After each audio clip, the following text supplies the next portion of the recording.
السلام عليكم ورحمة الله وبركاته. الحمد لله وكفى وسلام على عباده الذين اصطفى أما بعد.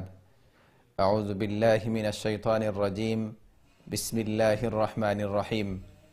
اليوم أكملت لكم دينكم وأتممت عليكم نعمتي ورضيت لكم الإسلام دينا. صدق الله العظيم.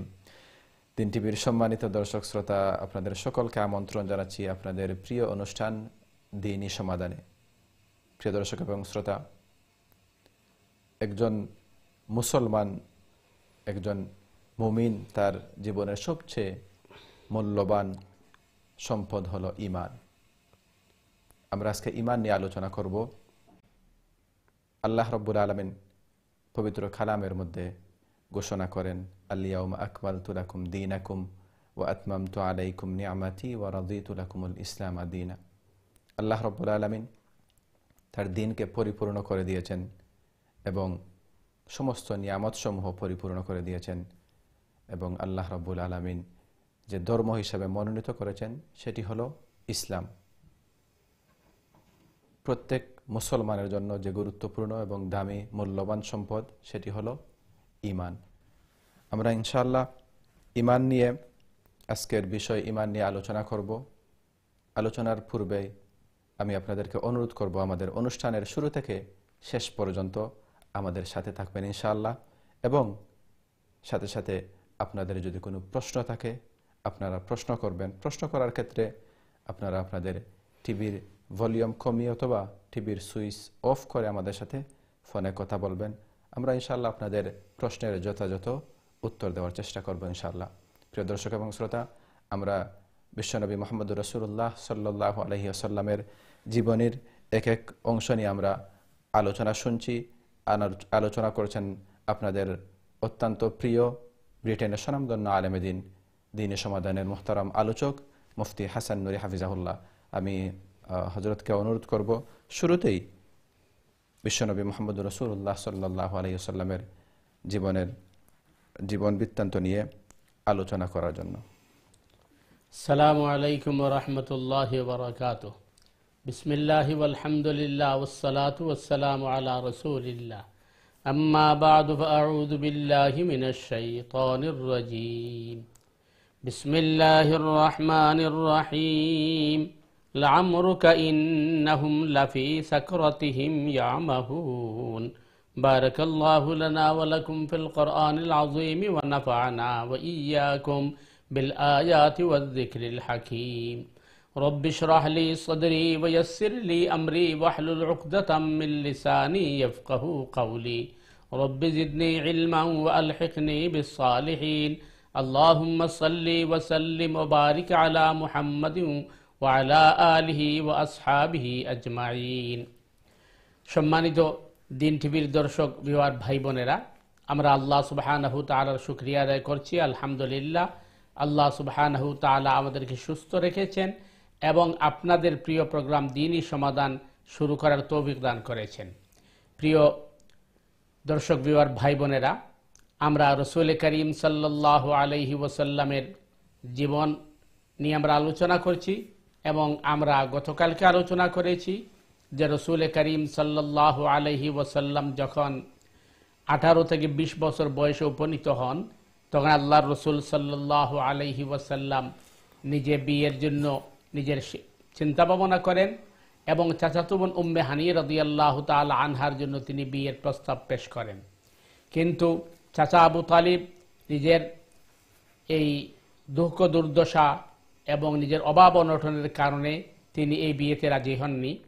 রাসূল করিম সাল্লাল্লাহু আলাইহি ওয়াসাল্লাম তখন আবু তালিব আল্লাহর রাসূলকে বুঝিয়ে বলেন যে আমি তোমার জন্য এর চেয়ে ভালো সম্বন্ধ খুঁজছি এবং আমি এই জন্য তৎপর আছি। রাসূল করিম সাল্লাল্লাহু আলাইহি ওয়াসাল্লাম ঠিক তেমনিভাবে তিনি সাইয়্যিদা খাদিজাতুল কুবরা রাদিয়াল্লাহু তাআলা আনহার ব্যবসার মধ্যে জড়িত ছিলেন এবং ম্যানেজিং দায়িত্বে তিনি ছিলেন। রাস্তার মধ্যে এবং সফরের মধ্যে যে ঘটনাগুলো ঘটেছে, অর্থাৎ খাদিজা রাদিয়াল্লাহু তাআলা আনহার গোলাম মাইসারা যে ঘটনাগুলো দেখেছেন, এবং তিনি নিজে ফেরেশতাকে দেখেছেন, ফেরেশতা তাদের এই ডানা দিয়ে আল্লাহর রাসূলকে ছায়া দিচ্ছেন, এই সমস্ত অলৌকিক ঘটনা যখন তিনি সৈয়দা খাদিজাতুল কুবরা রাদিয়াল্লাহু তাআলা আনহার কাছে বর্ণনা করেন এবং সৈয়দা খাদিজাতুল কুবরা রাদিয়াল্লাহু তাআলা আনহা নিজ ঘর থেকে যখন দেখেছেন যে মক্কার পাহাড় পাদদেশ থেকে আল্লাহর রসুল যখন এই ব্যবসার সামান নিয়ে সামন দিকে অগ্রসর হচ্ছেন, তখন তার উপরে কোনো একটি অদৃশ্য জিনিস ছায়া করছে। এই সবগুলো দেখার পরে তিনি তার চাচাতো ভাই ওয়ারাকা ইবনে নওফেলের কাছে যান, যেহেতু ওয়ারাকা ইবনে নওফেল ছিলেন আগের আসমানি কিতাবের একজন বিজ্ঞ আলেম এবং বিজ্ঞ ব্যক্তিত্ব। ওয়ারাকা ইবনে নওফেলের কাছে গিয়ে তিনি এই ঘটনাগুলো বর্ণনা করেন। ওয়ারাকা ইবনে নওফল মাইসারার ঘটনা এবং সৈয়দা খাদিজাতুল কুবরা রাদিয়াল্লাহু তাআলা আনহার ঘটনা শোনার পরে তিনি বলেন যে আমরা শেষ নবীর অপেক্ষায় আছি। আগের কিতাবের মধ্যে শেষ নবীর বর্ণনা করা হয়েছে, যদি তোমার এবং মাইসারার বর্ণনা যদি সত্যি হয়ে থাকে তাহলে আমার বিশ্বাস মুহাম্মদুর রাসূলুল্লাহ সাল্লাল্লাহু আলাইহি ওয়াসাল্লাম উনি হবেন শেষ নবী। তবে আমি আমার শেষ বয়সে উপনীত হয়ে গিয়েছি, আমি এখন অশতিপর বৃদ্ধ, জানি না আমি তার নবুয়ত কাল পাবো কিনা। চাচাতো ভাই ওয়ারাকা ইবনে নওফেলের কাছ থেকে সৈয়দা খাদিজাতুল কুবরা রাদিয়াল্লাহু তাআলা আনহা এমন কথা শোনার পরে তার মধ্যে আগ্রহ জাগে যে তিনি মুহাম্মদুর রাসূলুল্লাহ সাল্লাল্লাহু আলাইহি ওয়াসাল্লামকে বিবাহের বন্ধনে আবদ্ধ করবেন। তখন সৈয়দা খাদিজাতুল কুবরা রাদিয়াল্লাহু তাআলা আনহা তার পক্ষ থেকে তিনি আবু তালিবের কাছে প্রস্তাব পেশ করেন যে আপনি যদি রাজি হন তাহলে আপনার ভাতিজা মুহাম্মদ সাল্লাল্লাহু আলাইহি ওয়াসাল্লামকে আমি বিয়ে করতে প্রস্তুত। এই প্রস্তাব পাওয়ার পরে আবু তালিব সে বিয়েতে সম্মতি দান করেন এবং তখন সৈয়দা খাদিজা রাদিয়াল্লাহু তাআলা আনহার এটি ছিল ৩ নম্বর বিয়ে। এর আগে তার ইতিপূর্বে 2টি বিয়ে হয়েছে এবং মুহাম্মদুর রাসূলুল্লাহ সাল্লাল্লাহু আলাইহি ওয়াসাল্লামের জীবনের এটি প্রথম বিয়ে এবং আল্লাহর রাসূল সাল্লাল্লাহু আলাইহি ওয়াসাল্লামের সাহেবজাদা এবং সাহেবজাদি শুধুমাত্র ইব্রাহিম রাদিয়াল্লাহু তাআলা আনহু ছাড়া বাকি সব সন্তান সন্ততি সৈয়দা খাদিজাতুল কুবরা রাদিয়াল্লাহু তাআলা আনহার গর্ভেই জন্মগ্রহণ করেন। ওই বিয়েতে আবু তালিব সৈয়দুশ শুহাদা হামজা রাদিয়াল্লাহু তাআলা আনহু এবং আরও 2-1জনকে নিয়ে তিনি খাদিজা রাদিয়াল্লাহু তাআলা আনহার ঘরে পৌঁছান এবং সেখানে খাদিজা রাদিয়াল্লাহু তাআলা আনহার বাবা খুয়াইলিদ ছিলেন না, যেহেতু তিনি ইতিপূর্বে মারা গেছেন। যদিও কোনো কোনো বর্ণনা পাওয়া যায় তিনিও ছিলেন, তবে আসলে অথেন্টিক বর্ণনা হচ্ছে তখন তিনি ছিলেন না, খাদিজা রাদিয়াল্লাহু তাআলা আনহার চাচা ছিলেন। এবং ওই বিয়েতে আবু তালিব নিজেই খুতবা পাঠ করেন এবং খুতবার মধ্যে তিনি আম্মা বাদ এই কথার পরে তিনি বলেন যে আমি যে সন্তানের বিয়ের জন্য এসেছি এই সন্তান আমি মনে করি মক্কার মধ্যে যদি সব যুবককে এক পাল্লায় ওজন করা হয় তাহলে এই মুহাম্মদ সাল্লাল্লাহু আলাইহি ওয়াসাল্লামের পাল্লা ভারী হবে। যদিও তার সম্পদ এত বেশি নয়, কিন্তু চারিত্রিক বৈশিষ্ট্য এবং গুণাগুণের কারণে মুহাম্মদ সাল্লাল্লাহু আলাইহি ওয়াসাল্লাম ভারী হবেন।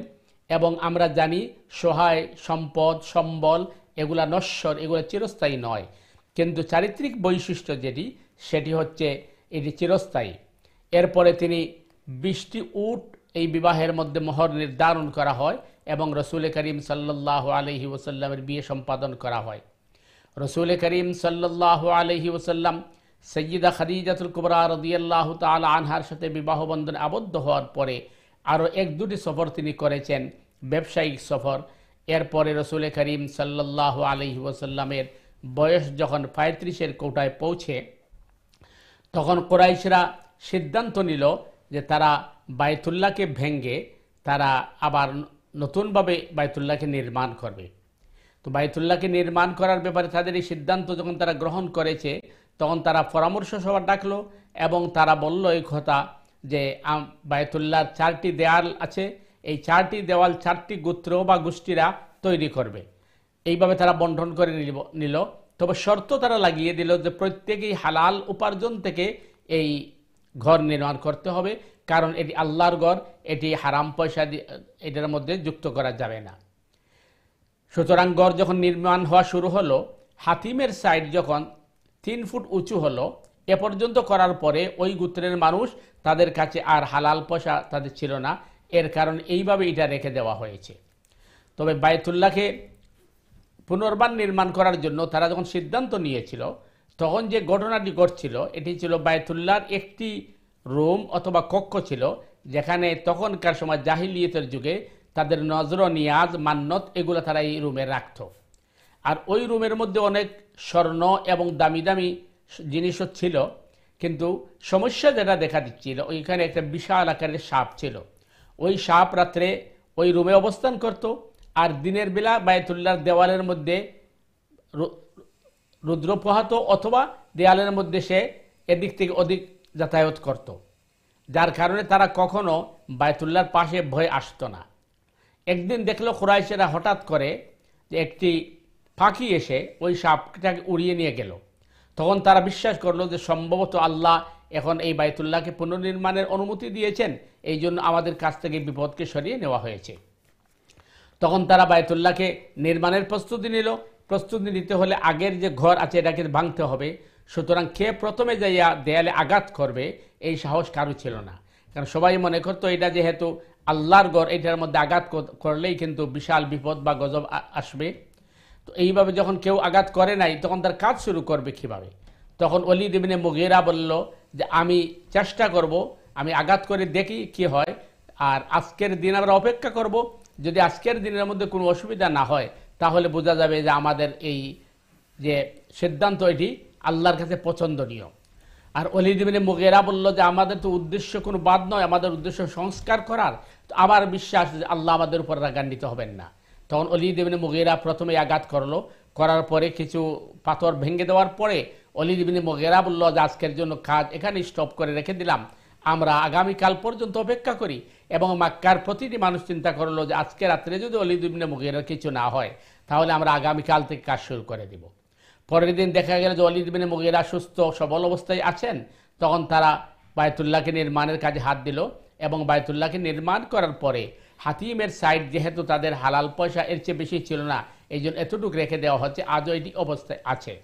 বায়তুল্লাহ পরিপূর্ণ নির্মাণ করার পরে বায়তুল্লাহর মূল যে স্থান অর্থাৎ হজরে আসওয়াদের কর্নার, ওই হজরে আসওয়াদ কে নিয়ে সেট করবে, কে বসাবে, এটা নিয়ে তাদের মধ্যে বিশাল একটি ঝগড়া হলো এবং প্রায় রক্তারক্তির অবস্থায় পৌঁছে গেল। তখন তারা দেখলো যে এটা বিশাল সমস্যা দেখা দিবে। তখন তারা একটা সিদ্ধান্তে পৌঁছলো যে আগামীকালকে যে সবার প্রথমেই বায়তুল্লাহ আসবে উনি হজরে আসওয়াদকে তার স্থানে বসাবেন। এই সিদ্ধান্ত নিয়ে তারা ঘরে পৌঁছে গেল এবং রাত্রে তারা ঘুমিয়ে পড়লো। সকালে উঠে দৌড়ের প্রতিযোগিতা শুরু হলো, কে কার আগে পৌঁছতে পারে আর এই সৌভাগ্যবান ব্যক্তি কে হতে পারে। সবাই আসার পরে দেখলো যে ইতিপূর্বে মুহাম্মদুর রাসূলুল্লাহ সাল্লাল্লাহু আলাইহি ওয়াসাল্লাম বায়তুল্লাহ বসে আছেন। তখন তারা বলল যে আমরা সৌভাগ্যবান, আপনার মতো আল আমিন আমরা পেয়েছি, সুতরাং আপনিই এই মহান কাজটি করুন। রাসূল করিম সাল্লাল্লাহু আলাইহি ওয়াসাল্লাম কুরাইশের প্রতিটি গোত্রকে ডাকলেন এবং বললেন তোমরা একটি চাদর বিছাও। আর চাদর বিছানোর উপরে আল্লাহর রসুল ওই তাদেরকে বললেন যে ওই পাথর তোমরা চাদরের উপর মধ্যখানে বসাও। মধ্যখানে বসানোর পর আল্লাহর রসুল বললেন প্রতি গোত্রের লিডার বা নেতৃত্বে যারা আছেন আপনারা চাদরের চারো কর্নারে ধরেন আর নিয়ে আসেন স্থানের কাছে। তখন সবাই ওই চাদর উঠিয়ে নিয়ে আসলো ওই কর্নারের কাছে। এরপরে রসুল করিম সাল্লাল্লাহু আলাইহি ওয়াসাল্লাম নিজ দস্তে মুবারক দিয়ে ওই পাথরটাকে ওইখানেই তিনি সেট করে দিলেন। সুবহানাল্লাহিল আযীম। চিন্তা করে দেখেন নেতৃত্বের যে কত দূরদর্শিতা আল্লাহ রসুল সাল্লাল্লাহু আলাইহি ওয়াসাল্লামের মধ্যে ছিল। যখন বলা হচ্ছে যে তুমি পাথরটাকে সেট করো, তখন রসুল করিম সাল্লাল্লাহু আলাইহি ওয়াসাল্লাম নিজে না করে চাদরের মাধ্যমে প্রত্যেক গোত্রকে শরীক করেছেন, যাতে করে প্রত্যেকেই মনে করে যে মুহাম্মদুর রাসূলুল্লাহ আমাদের সবাইকে সম্মান করেছেন। আর আল্লাহ সুবহানাহু ওয়া তাআলার ইচ্ছা ছিল যেহেতু বায়তুল্লাহ নির্মাণ করেছেন ইব্রাহিম খলিল আলাইহিস সালাম, পরবর্তী সময়ে বায়তুল্লাহ নির্মাণের মূল কাজটা হবে মুহাম্মদুর রাসূলুল্লাহ সাল্লাল্লাহু আলাইহি ওয়াসাল্লামের দস্তে মোবারক দিয়ে। এই জন্য হজরে আসওয়াদ বসানোর কাজ আল্লাহ কুদরতের মাধ্যমে রসুল করিম সাল্লাল্লাহু আলাইহি ওয়াসাল্লামকে দিয়ে সম্পন্ন করলেন। এরপরে আল্লাহ রসুল সাল্লাল্লাহু আলাইহি ওয়াসাল্লাম বয়স যখন 35-এ উপনীত হলো, এর নবুয়তের খুব কাছাকাছি পৌঁছে গেছে, তখন আল্লাহ রসুল সাল্লাল্লাহু আলাইহি ওয়াসাল্লাম ভিন্নভাবে তিনি অলৌকিক ঘটনা দেখতে থাকলেন। আল্লাহ রসুল বলেন আমি যখন রাস্তা দিয়ে হাঁটি তখন আমি দেখি পাথর আমাকে সালাম দেয় আসসালাতু ওয়াসসালামু আলাইকা ইয়া রাসূলুল্লাহ, বৃক্ষ আমাকে সালাম দেয় আসসালাতু ওয়াসসালামু আলাইকা ইয়া রাসূলুল্লাহ। এই নিদর্শনগুলো আমি দেখতে থাকলাম এবং আম্মা জান আয়েশা সিদ্দিকা রাদিয়াল্লাহু তাআলা আনহা বলেন ইয়া রাসূলুল্লাহ নবুয়তের সূচনা কিভাবে হয়েছিল এবং আপনি যে নবী হবেন সেটি আপনি জানলেন কিভাবে? রসুল করিম সাল্লাল্লাহু আলাইহি ওয়াসাল্লাম বললেন, রুইয়াতুস সালেহা রুইয়াতুস সাদেকা, অর্থাৎ নবুয়ত ঘোষণার আগে আমি বিভিন্ন এই বাস্তব স্বপ্নগুলো দেখতাম, আর আমি এই সমস্ত পাথর এবং গাছের সালাম আমি শুনতে থাকতাম। আর প্রতিটা বিষয়ে রসুল করিম সাল্লাল্লাহু আলাইহি ওয়াসাল্লাম আম্মাজান সৈয়দা খাদিজাতুল কুবরা রাদিয়াল্লাহু তাআলা আনহার সাথে শেয়ার করতেন যে আমি আজকে মক্কার অমুক পাথরকে দেখেছি, আমাকে সালাম জানিয়েছে, এবং রাত্রে আমি আজকে এই স্বপ্ন দেখেছি। এগুলা বলার কারণ হচ্ছে যে সৈয়দা খাদিজাতুল কুবরা রাদিয়াল্লাহু তাআলা আনহাও যাতে তিনি মানসিকভাবে প্রস্তুত হন। কারণ আমরা ইতিহাসের মধ্যে পাই যে আল্লাহর রসুল সাল্লাল্লাহু আলাইহি ওয়াসাল্লাম প্রথম যেদিন ওহীর সবক নিয়ে এসেছিলেন, সর্বপ্রথম যিনি তার উপর ঈমান এনেছিলেন তিনি সৌভাগ্যবান আমাদের আম্মা সৈয়দা খাদিজাতুল কুবরা রাদিয়াল্লাহু তাআলা আনহা।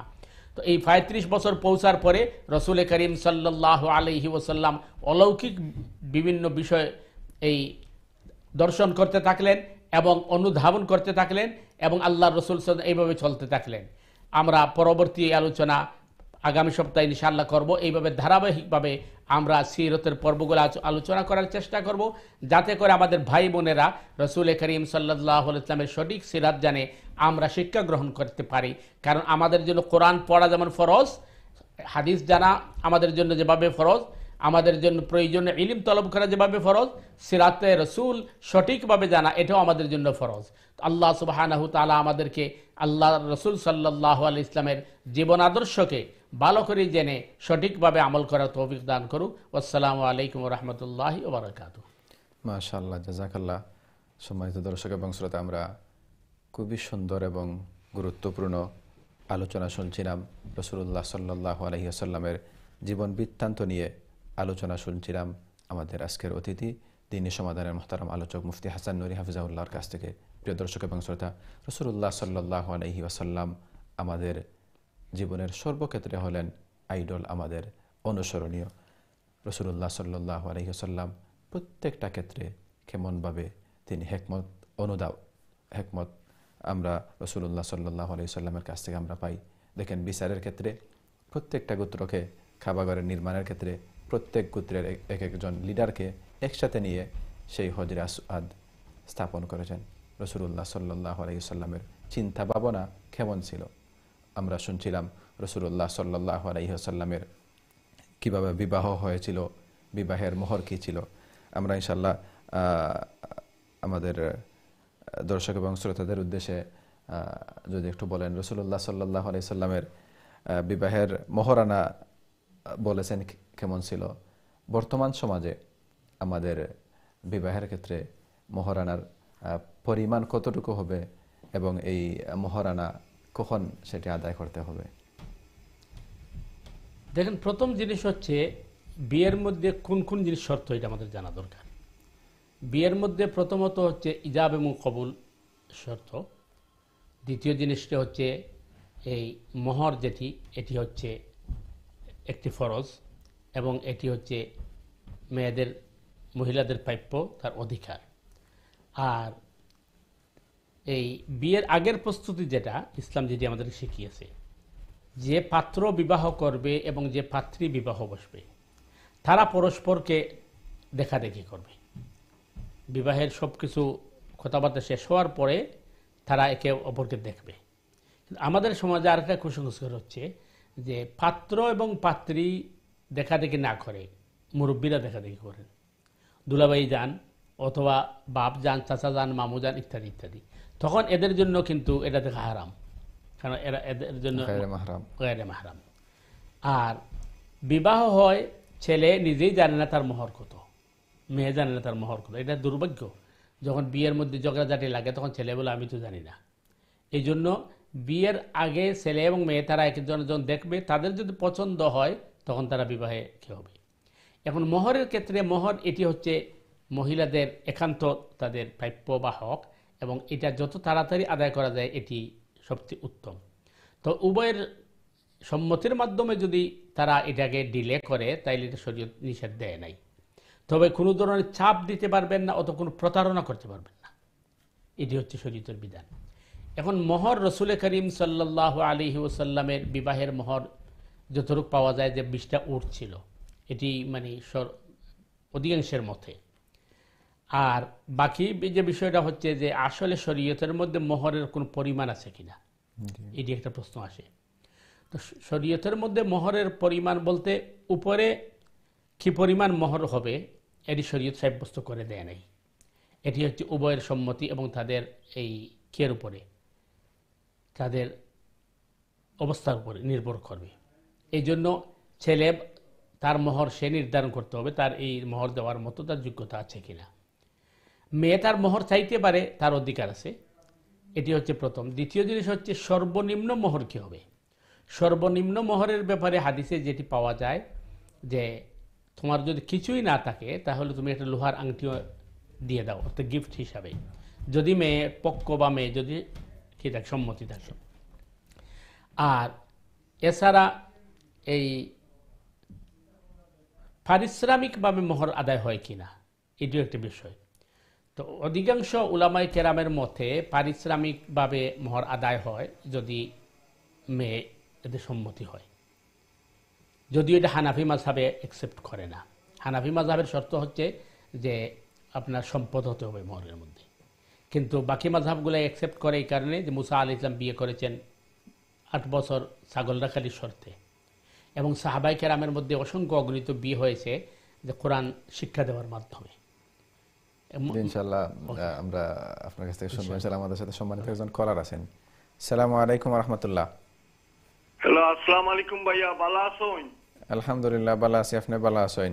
প্রশ্ন করো। আমি ভালো আছি। স্যারকে আমি বলতাম চাই এবং জানতাম চাই, আমি 2003 হজ গেছিলাম মসজিদুল হারাম শরীফ, ওই ইব্রাহিম গেইটে দিয়ে হযরত ইসমাইল গেইটে দিয়ে আমি প্রথম ঢুকেছি, এবং যেভাবে দেখেছি কাবা শরীফ এভাবে আছে, এবং এই যে মসজিদটা তো পুরা ধরা হয় গেট থেকে, আর কাবা শরীফ হলো একটা।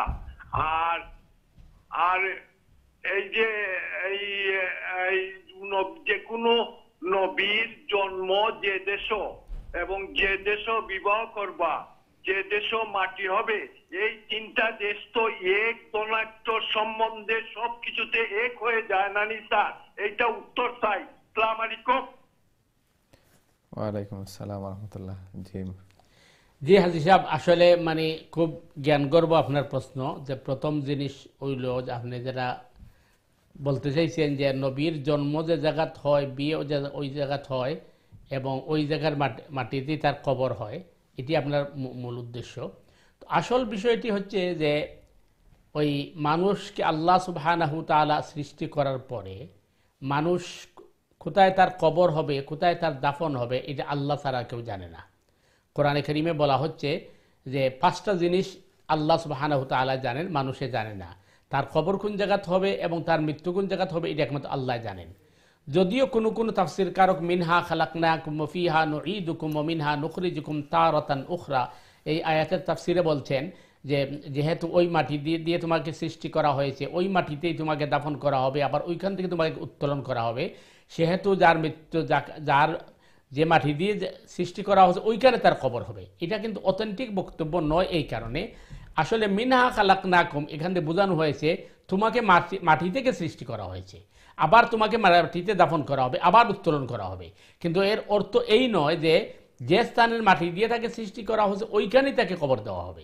আসলে কোরআনের ওই সূরা লুকমানে যেটা বলা হচ্ছে যে 5টা জিনিসের ইলম আল্লাহ ছাড়া কারো কাছে নেই, অর্থাৎ একজন মানুষের মৃত্যু কোথায় হবে এবং এই মানুষ কোথায় দাফন হবে, এটা আল্লাহ ছাড়া কেউ জানেন না।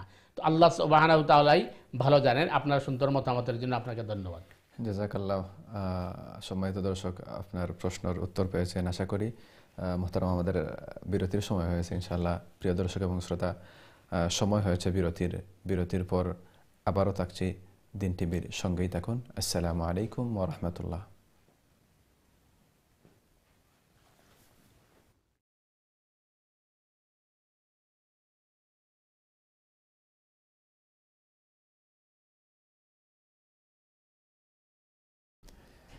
আসসালামু আলাইকুম ওয়া রাহমাতুল্লাহি ওয়া বারাকাতুহু। বিরতির পর আবারও আপনাদেরকে আমন্ত্রণ জানাচ্ছি আপনাদের প্রিয় অনুষ্ঠান দ্বীনি সমাধানে। প্রিয় দর্শক এবং শ্রোতা, আমরা শুনছিলাম আমাদের আজকের অতিথি দ্বীনি সমাধানের মুহতারাম আলোচক, ব্রিটেনের স্বনামধন্য আলেমে দ্বীন মুফতি হাসান নুরি হাফিজাউল্লাহর কাছ থেকে আমরা গুরুত্বপূর্ণ আলোচনা শুনছিলাম এবং আমাদের সম্মানিত দর্শকদের প্রশ্নের উত্তর শুনছিলাম।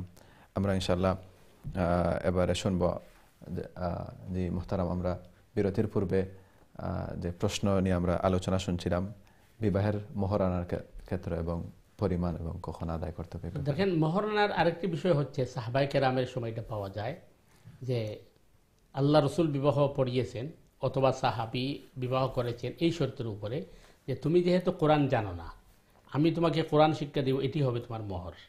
তো এটার মধ্যে যুক্তি আছে এই কারণে, যেহেতু এই কোরআন জানাটা তার উপর ফরজ, আর আমি যেহেতু এই দায়িত্ব গ্রহণ করেছি, সুতরাং এটা আমি বিনিময় হিসেবে নেব। এখান থেকে দুটি জিনিস বের হয়ে আসে। একটি হচ্ছে যে ওই যেহেতু এটা ফরজ বিষয় আমাকে জানতেই হবে, তো জানতেই হবে। আমার স্বামী যদি আমার শিক্ষা দেয় অথবা স্ত্রী যদি শিক্ষা দেয় তখন তো এটা আরও সুবিধা। আর দ্বিতীয় জিনিস হলো ওই যে আমাদের সমাজে ভুল ধারণা আছে যে আপনি কোথাও যদি ইমামতি করেন অথবা ইসলামী টিচিং করেন তাহলে অনেকে মনে করে এগুলা করে বেতন নেওয়া যাইজ নয়। এটা একটা ভুল ধারণা, কারণ এটা কেন তো লেনদেন হচ্ছে। আর কোরআন যেটি বলছে ওলা তাশতারু বিআয়াতি সামানান কালিলা, এটার অর্থ এই নয় যে ইমামতি করলে ফ্রি করতে হবে। এটার অর্থ হচ্ছে লা তাহরিফু বিআয়াতি সামানান কালিলা, দুনিয়ার স্বার্থের কারণে তুমি আমার আয়াতকে বিকৃত করো না, যেভাবে ইহুদি নাসারারা করতো। দ্বিতীয় জিনিস হচ্ছে যে মোহরের ব্যাপারে কোরআনে খুব সুন্দর একটি ওই আরেকটা কথা হচ্ছে সূরা নিসার প্রথমে বলা হচ্ছে সাদুকাতিহিন্না নিহলা, তোমরা তোমাদের ওয়াইফদেরকে নেহলা দান করো। নেহলা আসলে নাহলুন থেকে উৎপত্তি, নাহলুন মানে মৌমাছি। তো যেহেতু মৌমাছি আমাদেরকে মধু দেয় গিফট হিসাবে, এটা কিন্তু আমরা চাষ করি না, এখন যদিও চাষ করা হয় কিন্তু অটোমেটিকলি আল্লাহর কুদরত ছিল। আর মধুর মধ্যে শুধু উপকার থাকে, কোন অপকার থাকে না। তো কোরআন বোঝাচ্ছে যে তুমি তোমার ওয়াইফকে ওই গিফট দান করো যেটি তার জন্য উপকারী হয়, এত তুচ্ছ যত না হয় যাতে তার কোনো উপকারে আসে না। আর মহিলারাও যেন বড় অঙ্কে না ধরে যেটি তার জন্য সামর্থ্যের বাহিরে চলে যায়। এরপরে ওই নিসার মধ্যে আরেকটি ঘটনা আছে, চমৎকার ঘটনা। উমর রাদিয়াল্লাহু তাআলা আনহু খলিফাত মুসলিমিন হওয়ার পরে উনি একদিন মসজিদে নববীতে জুমা পড়ানোর জন্য যাচ্ছেন, তখন একজন যুবক তাকে আটকাইয়া বলছে খলিফাতুল মুসলিমিন আমরা তো বিয়ে করতে পারছি না। খলিফাতুল মুসলিমিন জিজ্ঞেস করলেন কেন? বলে মহিলারা এত বেশি মোহর চায় যেটা আমাদের সামর্থ্যের বাহিরে। তখন উমর রাদিয়াল্লাহু তাআলা আনহু মিম্বরে গিয়ে পৌঁছার পরে তিনি বললেন যে আমার কাছে একটা অভিযোগ আসছে, সুতরাং আজকে থেকে কেউ 400 দিরহামের উপর মোহর চাইতে পারবে না। আর বেশি মোহর দেওয়া ফরেজগারি যত হতো তাহলে সাহাবায়ে কেরাম বেশি মোহর দিতেন, এটা ফরেজগারি নয়। তো এই কথা বলার পরে সারা মসজিদে নববীর মধ্যে একেবারে পিনপতন নীরবতা। উমরের সামনে কথা বলবে কে? শয়তান পর্যন্ত তাকে ভয় পায়। হঠাৎ সাহাবায়ে কেরাম দেখেন যে মহিলার গ্যালারি থেকে আওয়াজ আসছে, এক মহিলার আওয়াজ আসছে। তো উমর ফারুক রাদিয়াল্লাহু জিজ্ঞেস করলেন যে কে কথা বলে? তখন মহিলা বলল যে আমিরুল মুমিনিন আপনাকে আমাদের অধিকার হরণ করার এই পাওয়ার কে দিয়েছে? সাহাবায়ে কেরাম আশ্চর্য, একবার মহিলা গ্যালারি দিকে তাকান, আবার উমরের দিকে তাকান, যে উমরের রিয়াকশন কি দেখি আর মহিলা কি বলতে চায় দেখি। তখন এই উমর ফারুক রাদিয়াল্লাহু তাআলা মহিলাকে জিজ্ঞেস করলেন আমি তোমাদের অধিকার হরণ করলাম কিভাবে? আমি তো সংরক্ষণ করেছি। লম্বা লম্বা মোহর বাঁধবে আর পরে এটা আদায় করা হবে না, এর চেয়ে ভালো হবে যে সামর্থ্য অনুযায়ী মোহর বাঁধবে আর এটা সাথে সাথে আদায় করে দেওয়া হবে। মহিলা বলল না, আল্লাহ সুবহানাহু তাআলা আমাদেরকে দিতে বলছেন বেহিসাব, আপনি আমাদেরকে এই হিসাবের ভিতরে আনবেন কি জন্য? তো উমর ফারুক রাদিয়াল্লাহু তাআলা আনহু বললেন আল্লাহ কোথায় বলেছেন তোমাদেরকে বেহিসাব দিতে? তখন মহিলা বলল যে আল্লাহ বলছেন ওয়াইন আরাদতুম ইস্তিবদালা যাওজিম মাকানা যাওজিম ওয়া আতাইতুম ইহদাহুন্না কিনতারান ফালা তাখুযু মিনহু শাইআ, তোমরা যদি এক স্ত্রীকে তালাক দিয়ে অন্য বিবাহ করতে চাও তাহলে আগের স্ত্রীকে যে পরিমাণ মোহর দিয়েছো সেটা যে কিনতার পরিমাণ হয় তার থেকে কিঞ্চিত তোমরা রিটার্ন নিও না। তো কিনতারের দুই অর্থ, এক অর্থ পাহাড় পরিমাণ স্বর্ণ, আর এক অর্থ অসীম সম্পদ। তো এই কথা বলার সাথে সাথে সৈয়দনা উমর ফারুক রাদিয়াল্লাহু তাআলা আনহু রিয়াকশন দেখালে সাহাবায়ে কেরাম তার দিকে চাইছেন।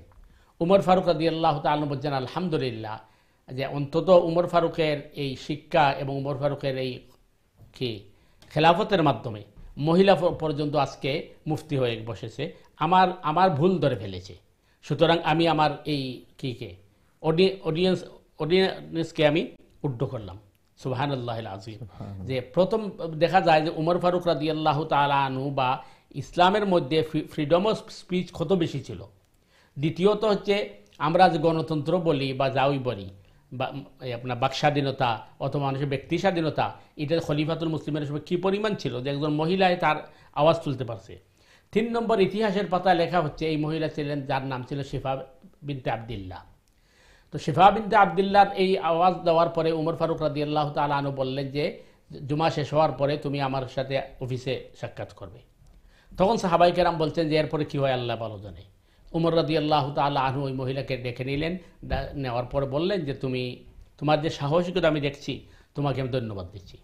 তুমি কি বাজারের তদারকির দায়িত্ব নিতে পারবে? তখন মহিলা বলল, আমিরুল আপনি যদি দেন তাহলে পারবো। তখন মদিনার বাজারের গভর্নর বানিয়ে দিলেন শিফা বিনতে আবদুল্লাহরে। এই যে উমর ফারুক রাদিয়াল্লাহু বা ইসলামের যে সৌন্দর্যটা, এটা কিন্তু খুবই মহৎ। দ্বিতীয় বিষয় যেটি হচ্ছে যে আমাদের এই সমাজে বা আমাদের কমিউনিটিতে যেটি আসল দায়িত্ব, এটা কিন্তু আমরা পালন করি না। অনেক ক্ষেত্রেই দেখবেন আপনি মোহর নিয়ে ওই বাড়াবাড়ি করা হয়, মোহর নিয়ে চাপাচাপি করা হয়। অনেক সময় আমরা এটা দেখি যে যারা মুরব্বী থাকেন ওনারা হয়তো এই মোহরটার একটা সিকিউরিটি মনে করেন, আগেই চিন্তা করেন যদি বিয়ে শাদী ভেঙে যায় তখন এটা সিকিউরিটি মনে করে, তখন এটা টাকা দিতে পরিশোধ করতে হয়তো তার কষ্ট হবে, যার কারণে বিয়ে ভাঙবে না। বিয়ে হওয়ার আগেই আমাদের যারা মুরব্বী আছেন বা অনেক সময় কমিউনিটির লোক এই চিন্তা করেন আসলে এগুলা। জি, সিকিউরিটি ঠিকই আছে, কিন্তু সমস্যা হলো অনেক সময় করা হয় কি, যেমন মনে করেন এই বাংলাদেশে মনে করেন 10 লাখ 12 লাখ লিখে দেওয়া হয়, অথবা এই দেশে বড় অঙ্কের লিখে দেওয়া হয়, আর লেখার সময় নিয়ত করা হয় এটা তো আর দেওয়াই হবে না, নাউজুবিল্লাহ, এই তো ধারণা থাকে। তো ওই মোহরটাকে আদায় করা হয় না, অথচ আমরা এই অপচয় করি অনেক বেশি। যে অপচয়ের কারণে মনে করেন যে ওই বিষয়টা হচ্ছে আপনি যে অপচয়টা করলেন এটা তো গুনার কাজে করলেন, আর যেটা ফরজ এটা আদায় করলেন না। এরপরে বরযাত্রী নেওয়ার যে একটি আরেকটা মানে আপনার অসভ্যতা, এটা আসলে অসভ্যতা। এখানে অসভ্যতা যে হাদিসে আসছে আপনি কেউ যদি দাওয়াত না দেয় তাহলে দাওয়াত ছাড়া বিয়ে বাড়িতে অথবা যে কোনো জায়গায় যাওয়া এটার মতো বেহায়াপনা এবং এর চেয়ে নির্লজ্জতার কিছু হতে পারে না। এখন দেখা যায় বিয়ে আসলেই বলে দেওয়া হয় যে আমাদের বরযাত্রী থাকবে 500। একজন বাপ অথবা মা তার মেয়েকে লালন পালন করেছে ধরেন 18 বা 20 বছর বয়স পর্যন্ত, এখন সে বিয়ে দিবে। বিয়ে যে দিবে ওই মেয়েটা কিন্তু তার ভবিষ্যৎ সে জানে না। আপনি সাধারণভাবে চিন্তা করলে সে একটা সমুদ্রে ঝাঁপ দিচ্ছে, কি হবে আল্লাহই ভালো জানে। এই সময় মাতা পিতা কিন্তু সুখের মধ্যে থাকে না, টেনশনে থাকে। এর মধ্যে আপনি বললেন যে আপনি এই 500 বরযাত্রী খাওয়াতে হবে, এরপরে আপনি আবার আইটেম লিখে দিয়ে দিলেন। তো বাংলাদেশে এই ধরনের অনেক ঘটনাগুলো ঘটছে যে হয়তো বাপ রিক্সা চালায় অথবা ঠেলা চালায় অথবা তার একটা টং দোকান আছে, কিন্তু মেয়েকে বিবাহ দিতে গিয়ে সে একেবারে নিঃস্ব হয়ে গেছে, রাস্তায় নেমে গেছে। তখন এর চেয়ে সবচেয়ে বড়, এরপরে আপনার সিজনে ইফতারি দেওয়া, আরও বিভিন্ন ধরনের কুসংস্কার তৈরি করে দেওয়া, এরপরে ওই যে বিয়ের পরের দিন সকালে নাস্তা দেওয়া, এই ধরনের অনেক কুসংস্কার আমাদের সমাজে আছে যেগুলো আসলে ইসলামের সাথে এগুলো যায় না। এগুলা ভিন্ন কালচার থেকে ঢুকে পড়েছে এবং এগুলা অন্যান্য এই কুসংস্কার আমাদের সমাজের মধ্যে আসছে। সুতরাং সচেতন মহল যারা আছেন তাদের উচিত হবে এগুলো থেকে বেঁচে থাকা। এখন এইগুলো থেকে বেঁচে থাকার সহজ পন্থা আমি যেটা মনে করি, যত ওয়াজ নসিহত আপনি করবেন এটা কিন্তু মানুষের এতে ফিরে আসবে না, কারণ এটা সামাজিক ব্যাধি হয়ে গেছে। মানুষ এইটাকে মনে করে যে যদি আমি এটা না করি তাহলে সমাজে মুখ দেখাবো কীভাবে। তো এটাও এক পর্যায়ে শিরকের মধ্যে পৌঁছে যায়, যার কারণে এটা থেকে বাঁচার একমাত্র পন্থা হলো বিয়েগুলাকে মসজিদে নিয়ে আসা। আপনি যদি একদম মসজিদের মধ্যে পড়ান তখন দেখবেন অনেক গুনাহ থেকে বেঁচে যাওয়া যায়, কারণ ওইখানে গান বাজনা করবে না, ওইখানে ফটাস ফুটাবে না, ওইখানে অপচয় ঘটবে না, ওইখানে মানে অনেক দেখবেন ওই সময় বিয়েতে আসবেই না, কারণ সে অনেক আছে নামাজই পড়ে না, আসবে কি জন্য। তো মসজিদের ভিতরে যদি ঢুকে যায় বিয়েগুলা তাহলে দেখা যাবে যে অনেক বিয়ের মধ্যে অপচয় থেকে বেঁচে যাবে, কুসংস্কার থেকে বেঁচে যাবে। আর ইসলাম যেটি বলছে একদম আপনি মসজিদে পড়াবেন, এরপরে ছেলের পক্ষে এটা অলিমা করা হবে, তার সামর্থ্য অনুযায়ী সে দাওয়াত দিবে এবং সে অলিমা করবে যেটা তার সামর্থ্য। এটি হচ্ছে সুন্নাহ পদ্ধতি। এবং আল্লাহ রসুল বলেছেন বিয়েকে তোমরা সহজ করো, সস্তা করো, বিয়েকে তোমরা কঠিন করো না, কারণ বিয়ের মাধ্যমে কিন্তু অনেক গুনাহ থেকে বাঁচা যায় এবং সমাজের মধ্যে অনেক সুশৃঙ্খলতা আসে। তো আল্লাহ আমাদের বোঝার তৌফিক দান করুন। জাযাকাল্লাহ মুহতারাম, খুব লম্বা আমরা আলোচনা শুনলাম। আসলে আমাদের সমাজে এটা অনেক ক্ষেত্রে দেখা যায় যে বিবাহের ক্ষেত্রে এই জিনিসগুলো অনেক বাড়াবাড়ি বাড়াবাড়ি, হয়। জি। বিশেষ করে মোহরের ক্ষেত্রে, তাছাড়া হলো অনুষ্ঠান নিয়ে অনেক সময় দেখা যায় যে আসলে অনুষ্ঠান যেটা হলো সুন্নত ওলিমা করা, সেই ওলিমা হয় না, অথচ মেয়ের বাড়িতে ওলিমা হয় না। বরযাত্রা ছাপাইয়া দেওয়া হয়। আমরা আসলে এগুলা সবসময় আমরা এগুলা খেয়াল করার দরকার। আমরা যারা ফ্যামিলি মেম্বার আছি এবং ফ্যামিলির মধ্যে যারা গার্জিয়ান আছি, দায়িত্বশীল আছি, বিবাহের ক্ষেত্রে সব সময় বিবাহ সহজ করে দেওয়া, আর বিবাহের ক্ষেত্রে মহারানা যত কম ধরা যায়। হাদিসের মধ্যে আছে মিন বারকাতিল মারআতি আলা যাওজিহা তাইসিরু মাহরিহা ওয়া আন তুবকারা বিল বানাত, যে বরকতপূর্ণ বিবাহ হলো সেগুলো যেগুলোর মধ্যে মোহর কম হয়। আপনার যতটুকু তৌফিক আছে একজন ছেলের ক্ষেত্রে তার মহারানা দেওয়ার যতটুকু তৌফিক আছে সে অনুযায়ী আপনি মহারানা দিবেন। আর মোহর আমরা কখনো যাতে এই চিন্তা না করি যে আমরা মোহর বাড়িয়ে লেখার ক্ষেত্রে আমরা মোহর বাড়িয়ে লিখলাম আর সেটা মোহর আদায় করলাম না। আমি আলহামদুলিল্লাহ আমার মোহর কিন্তু নগদ মোহর দিয়েছি আলহামদুলিল্লাহ। আমাদের সাথে সম্মানিত একজন কলার আছেন। জি, আসসালামু আলাইকুম রহমতুল্লাহ। সালামু আলাইকুম রহমতুল্লাহ।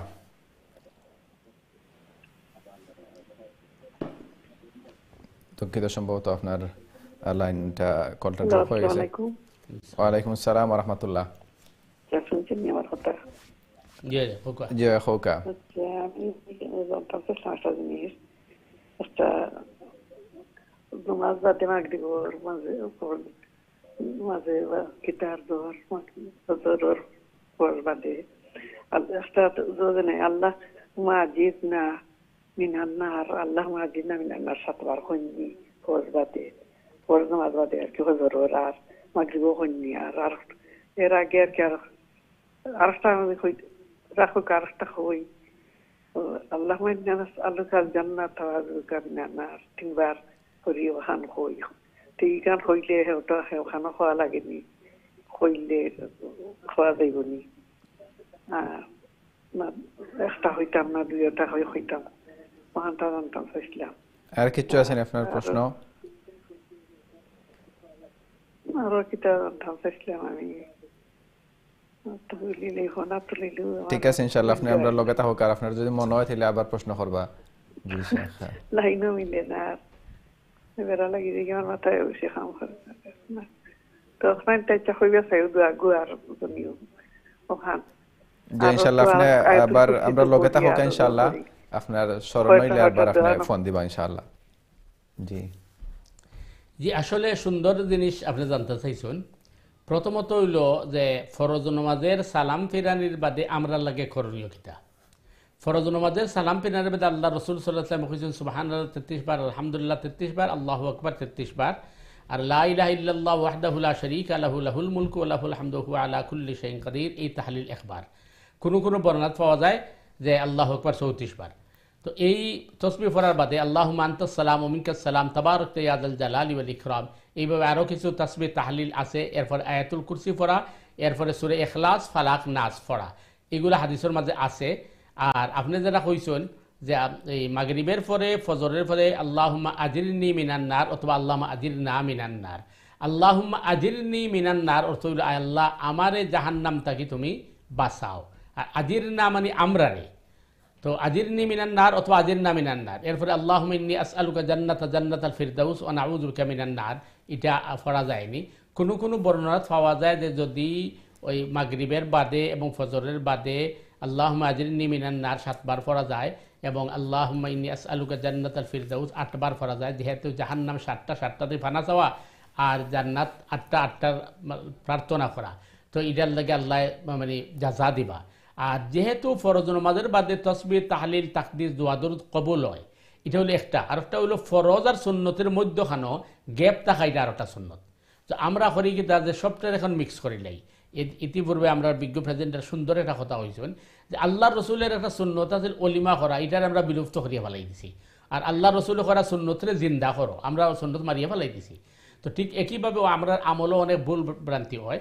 আমরা ফরজের বাদে বেশি করি তাসবিহ তাহলিল তাকদিস করমু, আর আপনি যারা কইছেন ফজর বাদে আর মাগরিব বাদে আল্লাহুম্মা আজিরনি মিনান নার, আল্লাহুম্মা ইন্নী আসআলুকা জান্নাতাল ফিরদাউস ওয়া নাউযু বিকা মিনান নার, এটা পড়তে পারবা, কোনো অসুবিধা নাই। আর সম্ভবত আপনি হয়তো বয়স্ক একজন মুরব্বী আমরার, আর আপনার অসুস্থ মাথায় প্রবলেম করে আমরা দোয়া করি আপনি সহ যারা এই শারীরিকভাবে অসুস্থ আছেন, আল্লাহ প্রত্যেকের সেবায় আজেলা কামাই। আমিন আমিন, জাযাকাল্লাহ। সম্মানিত দর্শক, আশা করি আপনি আপনার প্রশ্নের আনসার পাইছেন, আর আপনার আরও যদি কোনো প্রশ্ন থাকে ইনশাআল্লাহ প্রশ্ন করবা। জি মোহতারাম, আসলে আমরা আপনার কাছ থেকে শুরু থেকে আলোচনা শুনছিলাম যে কাবাগর বায়তুল্লাহ নির্মাণের ক্ষেত্রে ও সময় যারা বায়তুল্লাহ বানানিতে গেছেন তারা চিন্তা করছেন যে বায়তুল্লাহ বানানির ক্ষেত্রে হালাল টেকা দিয়া কিলাখান কাবাগর নির্মাণ করা যায়। আমরা আসলে অনেক সময় এটা একটা সেন্সিটিভ বিষয়। অনেক সময় আমরা মসজিদ বানাই, হয়তো একা মসজিদ বানাই, অথবা কোনো এলাকার দেখা যায় যে আমার কাছে টাকা পয়সা আছে আর আমি একা মসজিদ বানাইলাম, হয়তো সেউরে বরত্ব দেখানির লাগি বা যে কোনো কারণে সামাজিক দিক দিয়েও দেখা যায় যে অনেক সময় কোনো সমস্যা অথবা কোনো দ্বন্দ্বর কারণে মসজিদ বানানো যায়।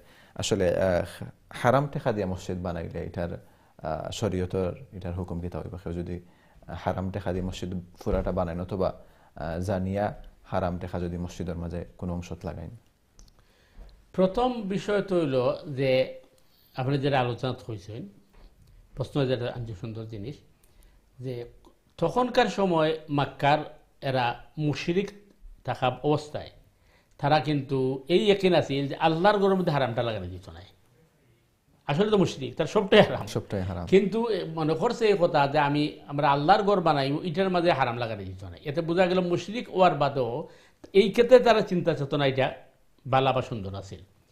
আর আমরা লাগে তো যেটা হয়েছে হাদিসের মধ্যে আছে, মাম বানা লিল্লাহি মাসজিদান বানাল্লাহু লাহু বাইতান ফিল জান্নাহ, যারা দুনিয়ার মধ্যে মসজিদ নির্মাণ করব তারা আল্লাহ জান্নাতে ঘর বানাইবা। কিন্তু এই মসজিদ নির্মাণ করার মিনিং হচ্ছে আল্লাহর সন্তুষ্টির লাগি।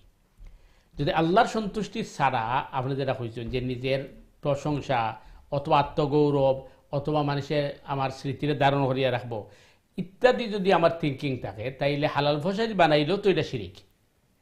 কারণ হাদিস হয়েছে যে কোনো জিনিস সব করা ইবাদতের ক্ষেত্রে এটার শিরিক। আর 2 নম্বর পয়েন্ট হয়েছে, কেউ যদি এই কি করেন যে মানুষে তো আর জানেন না আমি আমার হারাম না হালাল বানাইলাই, তখন হারাম পয়সা যদি বানায় তাইলে এর বিপরীত যেটা হইব যে মসজিদ নির্মাণ করলে জান্নাতও যাওয়ার চেয়ে এই মানুষ জাহান্নামও যাইব। তার কারণ যে জিনিসের শরীয়তে হারাম করছে এটারে আপনি মসজিদ বানানি বা নেকামো লাগানির মিনিং হইল আপনি আল্লাহ সুবহানাহু ওয়া তাআলার বিধানের ব্যঙ্গ করা।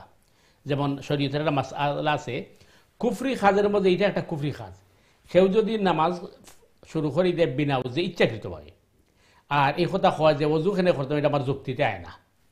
কারণ আমি নাফাক আমার চেহারা দইলাম, হাত দইলাম, মুখ দইলাম, মাথা মাছে করলাম, এটা লাভ আয় যায় কি? সুতরাং আমি অজু করতাম না এই ঠান্ডার মাঝে, নাউজুবিল্লাহ। এইভাবে যদি করে তাইলে মানে ফাঁকি পরিভাষায় মানুষের ইমান থাকতো নাই। কারণ আল্লাহর বিধান ডেলি ব্যঙ্গ বিদ্রুপ করছে, আল্লাহর বিধান ডে অগ্রাহ্য করে দিছে। একটা হইল বিধান দেহে মানছে না তার দুর্বলতার কারণে, তখন এই কবিরা গুনাহ করছে। কিন্তু এই বিধান ডেলি ব্যঙ্গ বিদ্রুপ করে যদি কোরআনের পরিবেশে, তাইলে হেও কাফির হয়ে যাব। ইচ্ছাকৃতভাবে হে নাপাক অবস্থায় নমাজ পড়ছে যে হয়েছে যেটা আমি আমার যুক্তিতে আয় না, তাইলে তার ইমান থাকতো নাই। একইভাবে কেউ যদি মসজিদ বানাইলা এইভাবে হারাম পয়সা দিয়া, তাইলে এটা ভয়াবহ গুণ হইব। এখন মাসআলা হইল যে এই মসজিদের হুকুম কি হইব? মসজিদের হুকুম হইল যে মসজিদ যখন নির্মাণ হয়ে যাব তখন এই মসজিদ হিসাবেই গণ্য হইব। এই মসজিদের মধ্যে যে সমস্ত মুসল্লি হলে নামাজি আদায় করবা তারা নামাজের মধ্যে কোনো ক্ষতি হইত না। তার কারণ হইল আল্লাহ রসুল সাল্লাল্লাহু আলাইহি ওয়াসাল্লামে কইছেন যে আমার উম্মতের লাগি সারা জমিনে মসজিদ বানাই দেওয়া হয়েছে এবং পবিত্র করা হয়েছে। আপনার নামাজের যদি টাইম হয় তাইলে আপনি গির্জার ভিতরে নামাজ পড়তে পারবা, মন্দিরের ভিতরে নামাজ পড়তে পারবা, ফেকোটার ভিতরে নামাজ পড়তে পারবা, যে কোনো জায়গাতে আপনি নামাজ পড়তে পারবা। কারণ অন্য কোনো ধর্মীয় সম্প্রদায়ের তারা এবাদত খানা ও আর কারণ হারাম নাই। হ্যাঁ, যদি দেখা যায় কোনো ধর্মীয় আপনার বিশেষ মহলের মাঝে মূর্তি আছে, প্রাণীর ছবি আছে, তখন উচিত এইটা কোনোভাবে ডাইকে অথবা এইটা যাতে সামনে না পড়ে এই ধরনের নামাজ আদায় করা। আমরা ইনশাআল্লাহ মুহতারাম আপনার কাছে বাকি অংশ শুনবো। আমাদের সাথে সম্মানিত একজন কলার আছেন। আসসালামু আলাইকুম ওয়া রাহমাতুল্লাহ।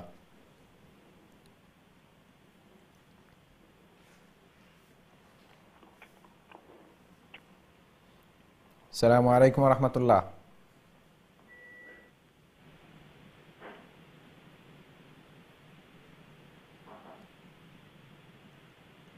হ্যালো, জি আমরা আপনার কথা শুনলাম। আপনি একটু টিভির ভলিউম কমাইয়া আপনি টিভিরে ফলো না করিয়া আমরা লগে ফোন মাতুকা। জি আপনার প্রশ্ন হোকা।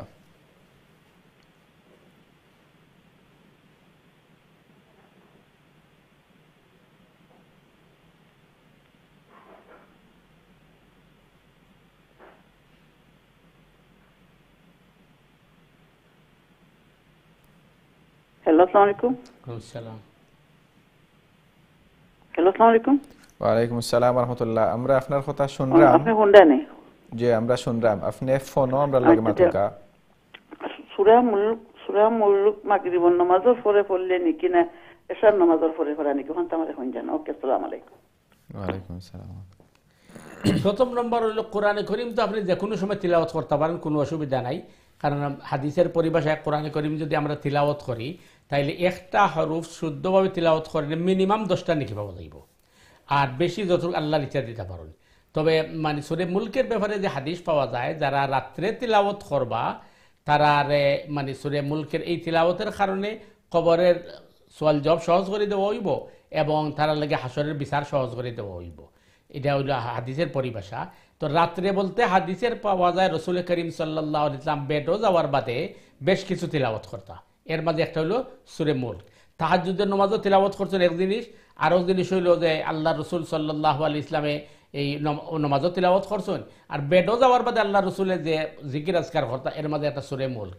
কিন্তু যদি এখন দেখা যায় যে আপনি ওই এশার নামাজের বাদে তিলাওয়াত করেন, অথবা বেডকে তিলাওয়াত করেন, অথবা মাগরিবের বাদে আপনি তিলাওয়াত করেন, সব সমান পাইবা। এখানে মাগরিবটা গেলে এত আপনার সুবে সাদিক পর্যন্ত রাত্রের ভিতরে পড়ে, যে সময় আপনার লাগে সুবিধা আপনি ওই সময় তিলাওয়াত করতে পারবা, কোনো অসুবিধা নাই। আর সব থেকে ভালো হইব যে আপনি যদি বেডে গিয়ে তিলাওয়াত করেন তো সব বেশি হইব, যদি আপনার অসুবিধা না থাকে। আর যদি মনে করেন যে বেডে গেলে অনেক সময় ঘুমাই হয়, তিলাওয়াত ঠিক মতো করা যায় না, আমি আগে করে নিব, এটা আপনার ইচ্ছা, মাগরিব বাদে করলেও আপনি সব পাইবা। আশা করি ক্লিয়ার ইনশাআল্লাহ। জাযাকাল্লাহ। জি মুহতারাম, আপনি বলছিলেন যে নামাজের গির্জার মধ্যে নামাজ পড়া যায়, যেটা মসজিদ বানানোর ক্ষেত্রে। তো গির্জা অথবা মন্দির অথবা এই পেগোডা অথবা অন্যান্য ধর্মাবলম্বী হলে যে ধর্মীয় এবাদতখানা আছে, এবাদতখানা ওয়ার কারণে এটা নাপাক হয় না। এক। 2 নম্বর, মুমিন মুসলমানের যেন নামাজের রক্ত হইব না, নামাজ আদায় করতে হইব, শর্ত হইল জায়গাটা পাক হওয়া। আর যদি দেখা যায় যে কোনো এবাদতখানার ভিতরে মূর্তি আছে, প্রাণীর ছবি আছে, যেটা নামাজের আগে দিয়ে ভরি দেবো, তো যথাসম্ভব ইটারে মানে ডাকে রাখি দেওয়া বা কে করে দেওয়া। এই হিসাবে যেহেতু নামাজ আদা হয়, তো হারাম পয়সা দিয়ে যদি কেউ মসজিদ বানাইলে যে বানাইব এ মানুষ গুণাগার হইব। কিন্তু এই মুসল্লির লাগি নামাজ হইব, এটার মাঝে কোনো অসুবিধা নেই এবং কোনো প্রবলেম নেই। জাযাকাল্লাহ।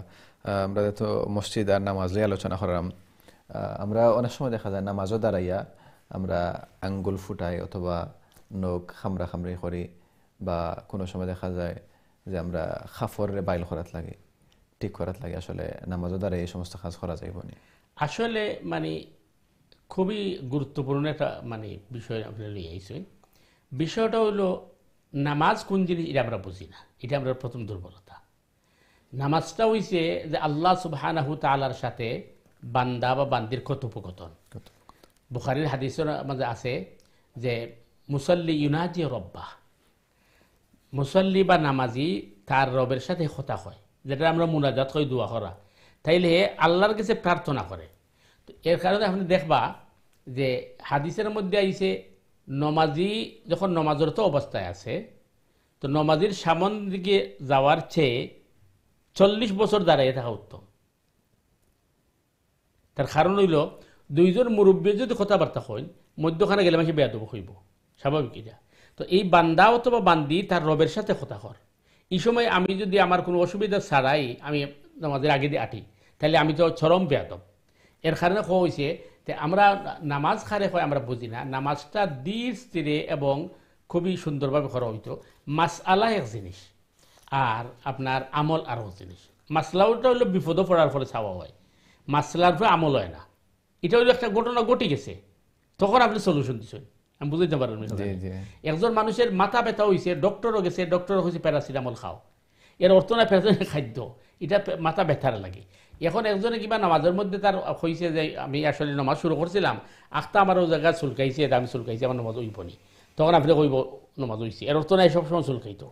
তো ঠিক একইভাবে ওই যে অনেকে নামাজের মধ্যে খাফরের ঠিক করে অথবা খাবারের টান দেয়, মানে দেখা যায় যে রুমালে সোজা করে, এগুলা ফেকহিভাবে মাকরুহ হয়েছে, অপছন্দনীয়, নামাজ ফাঁসি দইতো না, কিন্তু এগুলা করাটা সঠিক নাই। 1 নাম্বার 2 হইল যে কোরআনে কারীমের মাঝে হয়েছে ইন্নাল মুনাফিকিনা ইউখাদিউনা আল্লাহু ওয়া খাদিউহুম ওয়া ইযা কামু ইলাস সালাতি কামু কুসালা ইউরাউনা আন-নাস ওয়া লা ইয়াযকুরুনা আল্লাহ ইল্লা কালিলা। নিশ্চয় মুনাফিকের নমাজ হইছে তারা নমাজের অমনোযোগী থাকে। আপনি যদি ভালো করে লক্ষ্য করেন, আমার কাছে লাগে আমরা ম্যাক্সিমামই মুনাফিক।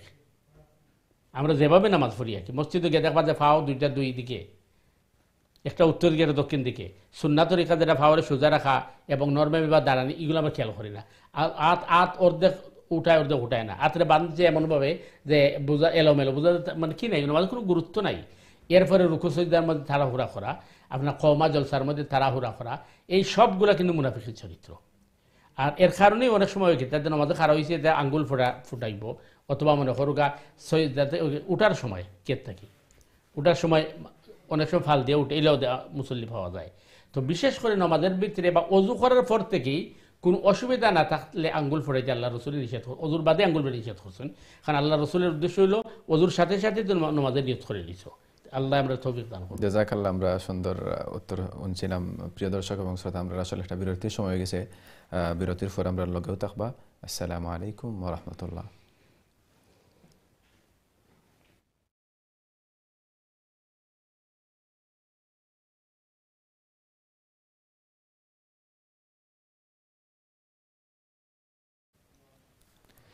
আসসালামু আলাইকুম ওয়া রাহমাতুল্লাহি ওয়া বারাকাতুহু। সম্মানিত দর্শক এবং শ্রোতা, বিরতির পর আপনারা আবারও আমন্ত্রণ জানাইলাম আপনার প্রিয় অনুষ্ঠান দিনী সমাধান। প্রিয় দর্শক এবং শ্রোতা, আপনারা অনুষ্ঠানের শুরু থেকে আমরা লগে আসেন, আপনারা আন্তরিক মুবারকবাদ জানাইলাম। আমরা দিন টিভির নিয়মিত আয়োজন দিনী সমাধান দেখার লাগে। আমরা আসলে এই দিনী সমাধান থেকে আমরা সব সময় আমরা চেষ্টা করি আপনারা সঠিক এবং সুন্দরভাবে আপনাদের প্রশ্নের আনসার দেওয়ার লাগে। আপনারা মাশাআল্লাহ শুরু থেকে সবসময় আমরা লগে আসেন এবং দেখরা, আর আশা করলাম যে এখান থেকে আপনারা অনেক জিনিস শরীয়তের এবং ইসলামের বিভিন্ন গুরুত্বপূর্ণ জিনিস সকল এবং মাসাইল আপনারা জানতে পারা। ওটা হইল আমরা লাগে সার্থকতা, ওটা হইল আমরা লাগে সব থেকে বড় সফলতা। কারণ এই সমস্ত প্রোগ্রামের মাধ্যমে আমরা যদি দিন শিখতাম পারি, দিনের সমাধান এই প্রোগ্রাম থেকে যদি আমরা দিন শিখতাম পারি, ইসলাম শিখতাম পারি, আমরা যদি নামাজের বিধিবিধান, নামাজের হুকুম আহকাম, তারপরে আমরা দৈনন্দিন জীবনের ক্ষেত্রে অনেক জিনিস যেগুলো আছে আমরা অনেক সময় অনেক জিনিস আমরা আসলে জানা নাই, আর আমরা প্রশ্ন করতাম অথবা খেউরে গিয়ে আমরা হইতাম জানার লাগে, আমরা হয়তো সুযোগ হয় না, সময়ও না। কিন্তু আপনারা এখানে দিন টিভির মাধ্যমে আপনারা এই দিনের সমাধানও প্রশ্ন করিয়া আপনারা এই সমস্ত প্রশ্নের আনসার জানার চেষ্টা করা, এখান থেকে শিখতে পারা, ওটা হইল সফলতা আমরা লাগে। আর এটা অনেক বড় সওয়াবের কাজ। কারণ আমরা যদি একটা ফিকহার একটা মাসআলা যদি শিখি, এটা কিন্তু অনেক বড় সওয়াব। কারণ রাসূলুল্লাহ সাল্লাল্লাহু আলাইহি ওয়াসাল্লাম হাদিস হলো মাজলিসু ফিকহিন খায়রুম মিন ইবাদাতি 60 সানা, যে একটা আপনি যদি ফিকহার একটা মজলিসটাকে যদি আপনি একটা ফিকি মাসালা শিখেন, এটা 60 সানা, 60 বছর নফল ইবাদত বন্দেগী থেকে এটা অনেক বেশি সওয়াবের কাজ।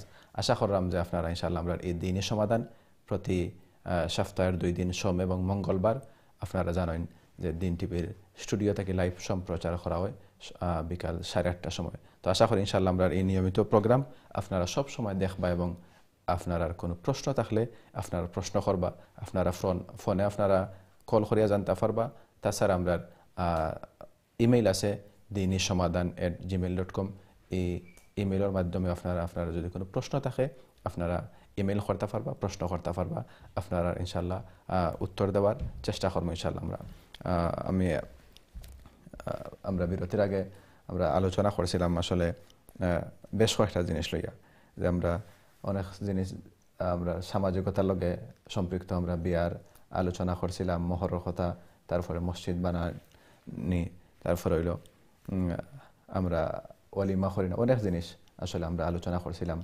বর্তমান সময়ে আসলে আমরা দেখি যে হলিডের সময় প্রায় সময় আমরা বিয়া শাদির প্রোগ্রাম থাকে। তো বিয়া শাদির ক্ষেত্রে আমরা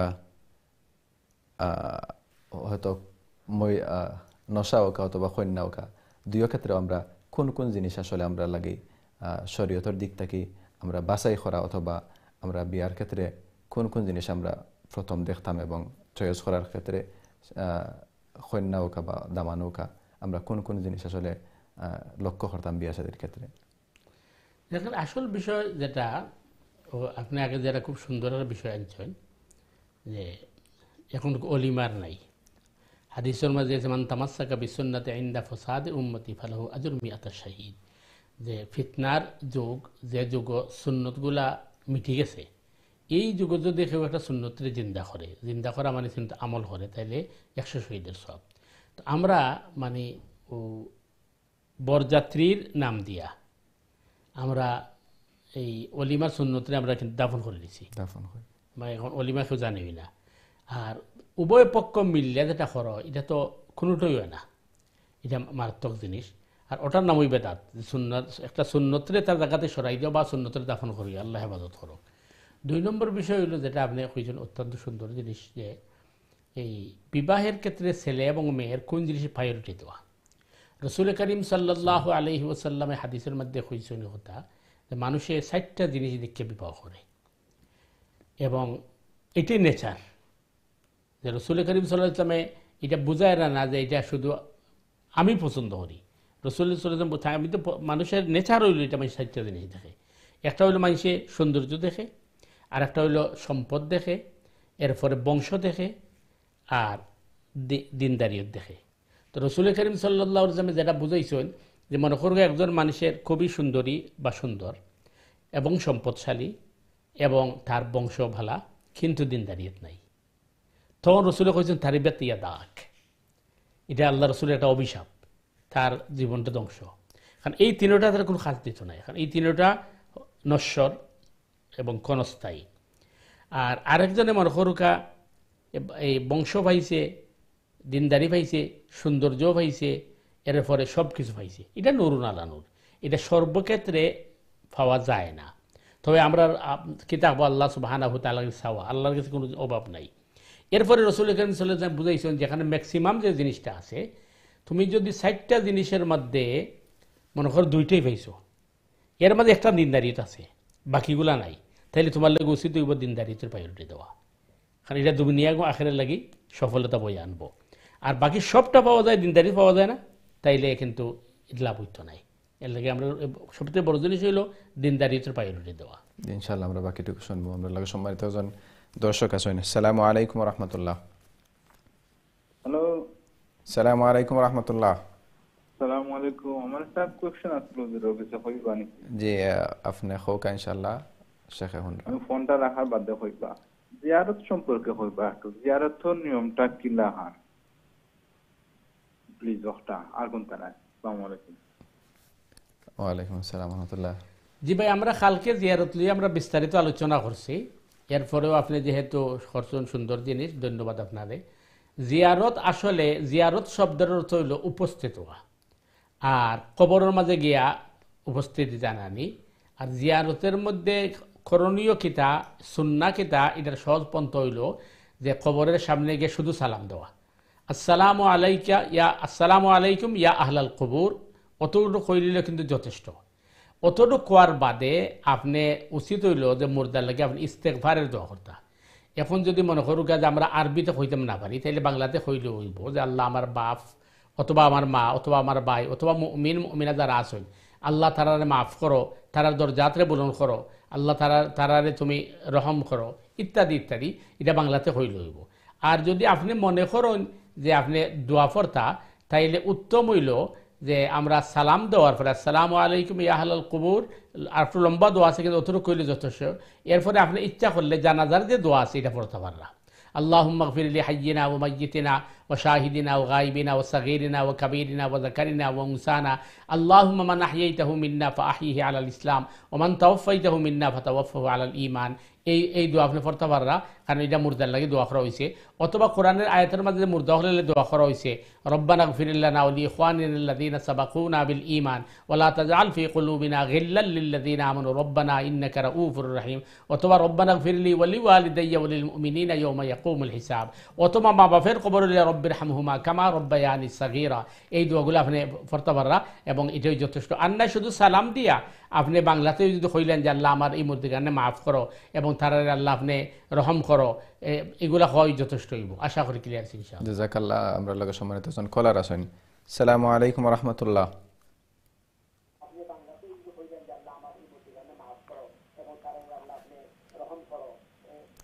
সম্মানিত কলার, আমরা হনরাম আপনি আপনার প্রশ্ন হোক। ওয়ালাইকুম আসসালাম রহমতুল্লাহ।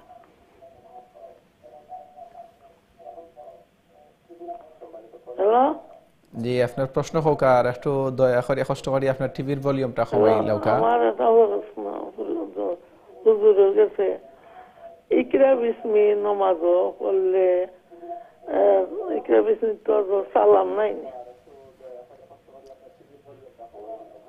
আপনি সেজদার কথা কইরা ইকরা বিসমি রব্বিকাল লাযী খালাক এই সূরার মাঝে সূরার শেষে দি সেজদার আয়াত আছে। সজিদা যেহেতু আপনি এই সজিদা দেওয়া, একটা সজিদা দেওয়া লাগেনি। জি আচ্ছা, আর কোন আপনার প্রশ্ন আছে নি? আপনি সেজদার এই সজিদা দেওয়া লাগেনি এসকালো? যে ইনশাআল্লাহ শেখে কইবা যে সেজদার দেওয়ার নিয়ম কি লেখান, অথবা আপনি সূরা ইকরা বিসমি রব্বিকাল লাযী কইরা কুরআন মাঝে আরো সেজদা আছে, তো ইনশাআল্লাহ কইবা শেখে। আর কোন প্রশ্ন আছে নি আপনার?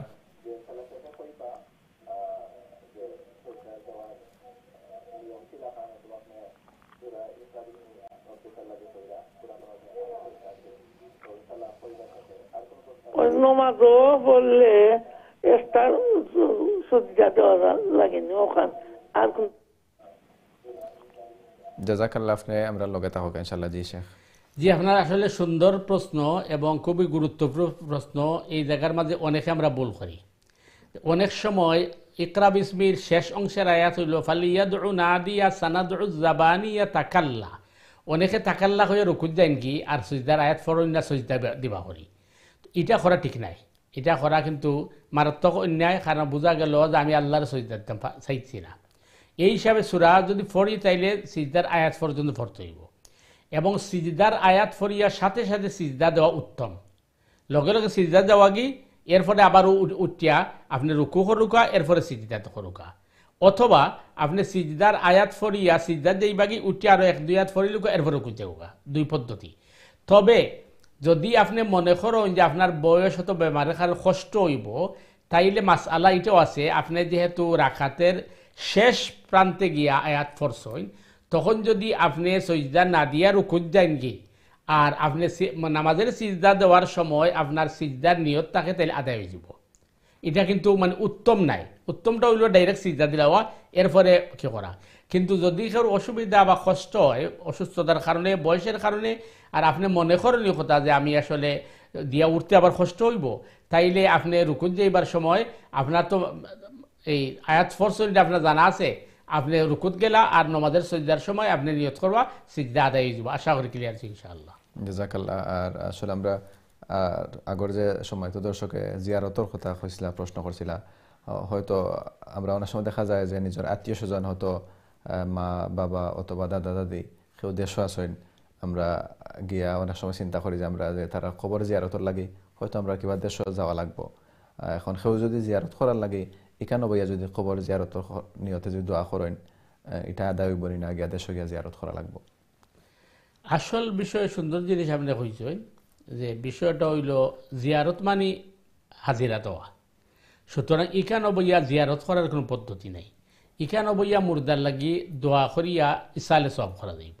যেমন আমরা গতকালকে যেটা আলোচনা করছি, কেউ নামাজ পড়ার বাদে অথবা তিলাওয়াত করার বাদে অথবা দুরুদ ইস্তেগফার করার বাদে হইল আল্লাহ এই তিলাওয়াত এবং ইস্তেগফারের সওয়াবটা আমার অমুক মুর্দাগানের রুহের মধ্যে পৌঁছে দাও, অতখানি যথেষ্ট।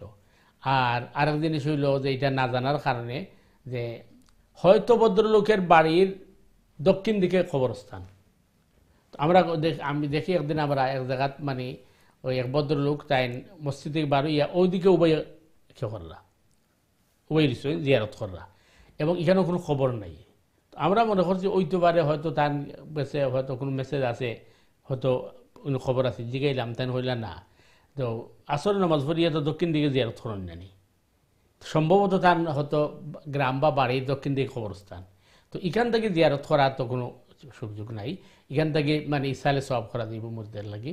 আর আরেকটা জিনিস হইল যেটা আমরা অত্যন্ত মানে জানা দরকার, যেটা আমরা গতকালকে আলোচনা করছিলাম, আল্লাহ রসুল সাল্লাল্লাহু আলাইহি ওয়াসাল্লাম ইরশাদ করছেন যে 3 মসজিদ ছাড়া কোনো জায়গাত আপনি কষ্ট করিয়া টাকা খরচ করিয়া জিয়ারতের উদ্দেশ্যে যাওয়া যায় নাই। কিন্তু আর একটা হাদিসও আছে, কেউ যদি তার মা বাপের কবর জিয়ারত করলে সফর করে তাইলে তার নেককার হিসাবে আসলে মাইজন তুলে হইব।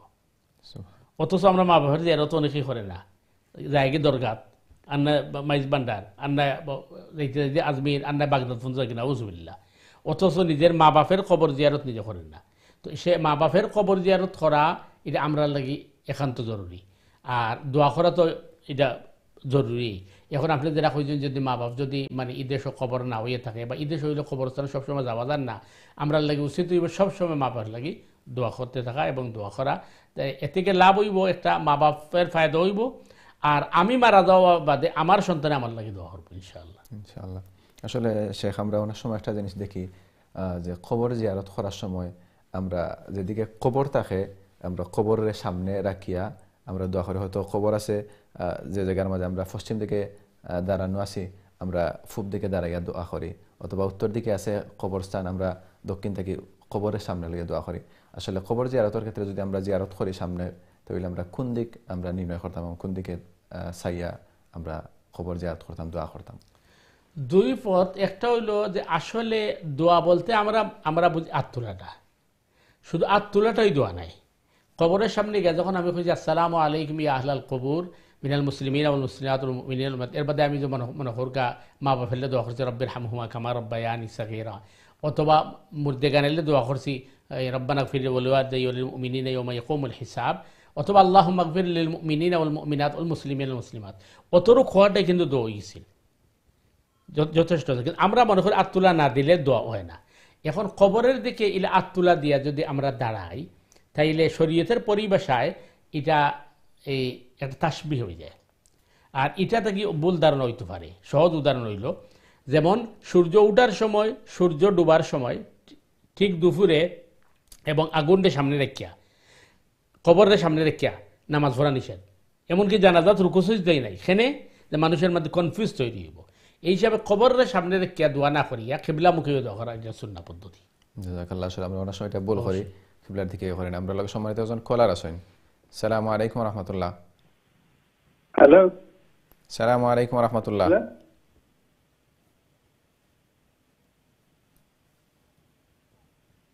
হ্যালো, আমরা আপনার মাত শুনরাম, আপনার প্রশ্ন হৌকা। Hello, hello. আসলে সম্মানিত দর্শক, আমরা আপনার মাত শুনরাম।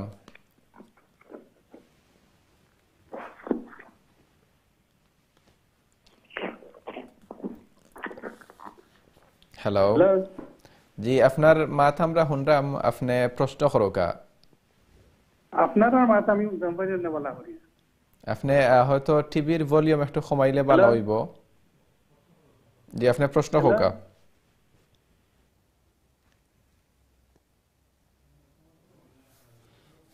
আমরা অনুরোধ করবো যে সময় আপনারা প্রশ্ন করবা, অনেক সময় আপনারা টিভির দিকে ফলো করেন, যার কারণে হয়তো আপনারা মাত ক্লিয়ারলি আয় না। এর কারণে আপনারা যে সময় প্রশ্ন করবা আমরা লগে সরাসরি ফোনে মাতবা, আপনারা টিভির ভলিউম রে কমাই দিবা অথবা টিভির সুইচ অফ করে দিবা, তাইলে আমরা লগে আপনি ক্লিয়ারলি মাততে পারবা এবং আমরা আপনার মাত বুঝতাম পারবো ইনশাআল্লাহ। জাযাকাল্লাহ। যে শেখ আমরা উত্তর পাইলাম। আর একটা জিনিস হইল, আমরা দেখা যায় সমাজের মাঝে কিছু জিনিস আছে সামাজিকভাবে আমরা বিশেষ করে বর্তমান সমাজে দেখা যায় জন্মদিন পালন করা হয় এবং এই জন্মদিন সন্তান 1 বছর হোক, 2 বছর হোক, 5 বছর হোক, অনেক সময় দেখা যায় আবার সন্তান হলতে নিজের মাতা পিতা বাঁচিয়া আছেন, তার জন্মদিন পালন করেন এবং এটা লাগে বড় করে আয়োজন করেন, কেক কাটেন। আসলে শরীয়তে এটার কতটুকু সাপোর্ট করে বা এটার বিষয়ে যদি একটু বিস্তারিত আলোচনা করেন।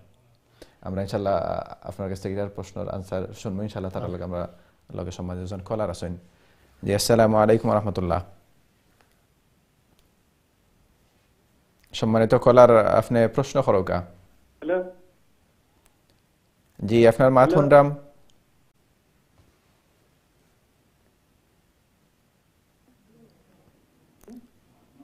আপনি প্রশ্ন করোকা, আপনার মাত শুনরাম আমরা। আপনারা মাত শুনিয়ে নেরবাদ আমি মাতি নেই আর আমরা 3 ফ্যামিলি নিয়োগ করছি উমরায় যেতাম আর কি। আমার ফ্যামিলি দেখলাম আমি, আমার ওয়াইফ আর আমার মেয়ে, আর আমার আরো ফ্যামিলি ওকে আমার মেয়ে দামান, আর আরো ফ্যামিলি হইলে আমার বেআইন পুত্রা। তিনের মাঝে মাহারাম কোনো প্রবলেম হইব নি না কিতা ঠিক আছে নি? আর একটু সংক্ষেপে একটু নিয়ম কানুনটা আমারে হইয়া দিবা আমার উমরা রাখি। জাযাকাল্লাহ, আপনি আমরা লগে থাকা ইনশাআল্লাহ। জি শেখ। আপনার ফ্যামিলির আপনি যারা, আপনার মেয়ে যারা, আর আরও যে 2 ফ্যামিলির কথা কইছেন এরার লগেও তারার মানুষ আসেন। সুতরাং যদি এরার লগে যদি মানুষ পুরুষ মানুষ থাকেন, যদি এরা যদি মনে করুকা যে 14 জনের মাঝে একজন হয়, অর্থাৎ আপন ভাই অথবা আপন বাইফুত, বইনফুত, বাগনা, ইলা যদি হয় তো প্রত্যেকে মাহারাম আছেন, কোনো অসুবিধা নাই। সুতরাং মানে আপনার এই উমরা যাওয়ার মাঝে কোনো অসুবিধা আছে বলে আমরা মনে করি না। আর দ্বিতীয় জিনিস হইল যে আপনি উমরার যে সিস্টেম বা নিয়ম যেটা জানতে চাইছেন, এটা তো হইল আপনি গড় থেকে যখন উমরার নিয়তে বারইবা, তখন আপনি এই সবথেকে উত্তম পন্থা হইল সুন্না পদ্ধতি হইল 2 রাকাত সফরের নামাজ পড়বা, পড়ি আল্লাহ সাহায্য কামনা করবা, এরপরে তো আপনি উমরার লাগে রওনা দিবা। উমরার লাগে রওনা দেওয়ার বাদে আপনি যখন হিথ্রু এয়ারপোর্টে বা যে এয়ারপোর্টও যাইবা, এয়ারপোর্টও যাওয়ার বাদে আপনি চাইলে এহরাম বানতে পারবা, অথবা আপনারে মিকাত খরচ করার আগে এহরাম বান্ধার কথা কইব। আর আপনি যদি আগে মদিনা মুনাওয়ারাত যান কি মক্কা মুকাররমাত না গিয়ে, তাইলে তো আপনার এহরাম বান্ধা লাগতো না, মদিনাতে আপনি এহরাম বানবা। মক্কা মুকাররমাত যদি আপনি আগে যান, তাইলে আপনি মিকাত যেটা কইব মিকাতের আগেই আপনি এহরাম বানতে হইবা। আপনি এবং মহিলা যারা থাকবার এহরাম বানতে হইবা।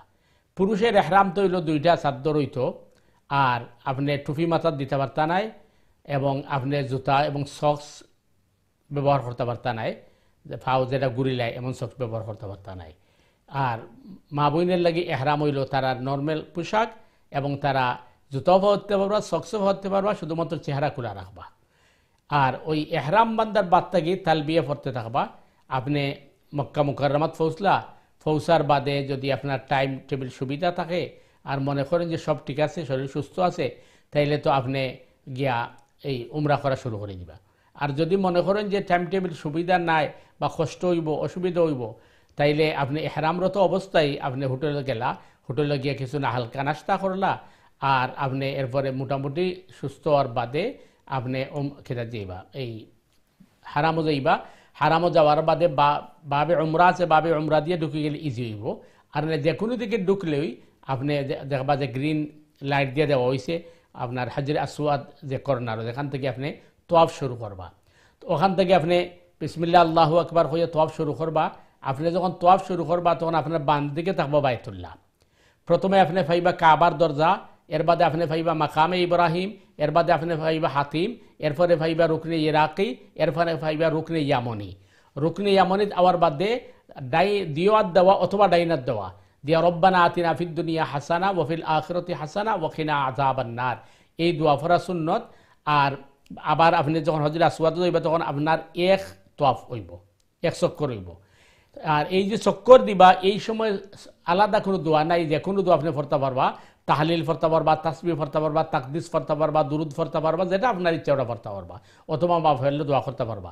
এরপরে আপনার আবার বিসমিল্লাহ আল্লাহু আকবার শুরু করবা, শুরু করিয়ে আপনি দ্বিতীয় চক্কর দিবা। এইভাবে 7 চক্কর শেষ হওয়ার বাদে আপনি 2 রাকাত নামাজ আদায় করবা। হারামের ভিতরে যে কোনো জায়গায় আদায় করলে হইব। যদি একেবারে আপনি চাইন মানে মসজিদ কাবার দ্বারও পড়তা, তাই অনেক সময় অসুবিধা হয়, অ্যাক্সিডেন্ট হয়, শান্তিমতো নামাজ পড়া যায় না। একটু পিছনে গিয়া আপনি শান্তিমতো নামাজ পড়বা। নামাজ পড়ার বাদে আবার আপনি দেখবা যে হজরে আসওয়াদ যে কর্নার গ্রিন লাইট দেওয়া, ও কর্নার মাঝে হইল কি আপনার সাফাত উঠবা। সাফাত উঠার বাদে বাইতুল্লাহর দিকে তাকাইবা, দোয়া করবা। যদিও বাইতুল্লাহ এখন দেখা যায় না, এরপরে আপনি কি করবা, মারুয়ার দিকে যাওয়া শুরু করবা। সাফাত থেকে মারুয়ার দিকে যাওয়ার বাদে গ্রিন লাইট পাইবা। পুরুষের লাগে হইলো ও কিছু জায়গা দৌড়া, কিছু জায়গা আসতে যাওয়া, মা বোনের লাগে সমানভাবে। আপনি সাফা থেকে মারুয়াত যাওয়ার বাদে আপনার 1 চক্কর শেষ। মারুয়া থেকে আবার যখন আপনার সাফা যাইবা 2য় চক্কর শেষ। সাফা থেকে মারুয়া যাইবা 3য় চক্কর। এইভাবে আপনার শুরু হইব সাফা থেকে, এন্ডিং হইব মারুয়াত গিয়া। তো মারুয়াত গিয়া এন্ডিং হওয়ার বাদে আপনার উমরা শেষ। এখন আপনি ইচ্ছা করলে আপনার মানে এই যে সমস্ত মানে মহিলা ওখানে আছেন মহিলার চুল কাটিয়ে দিতে পারবা, আর পুরুষ হইলে তো আপনি ইচ্ছা করলে সেলুনে গিয়ে চুল ফালাই দিবা, আর যদি আপনার কোনো মাহরাম ব্যক্তি তখন তাই চুল ফালাই দিতে পারবা, কোনো অসুবিধা নাই। তো আশা করি এই হলো সংক্ষেপ আপনার উমরার মাসলা।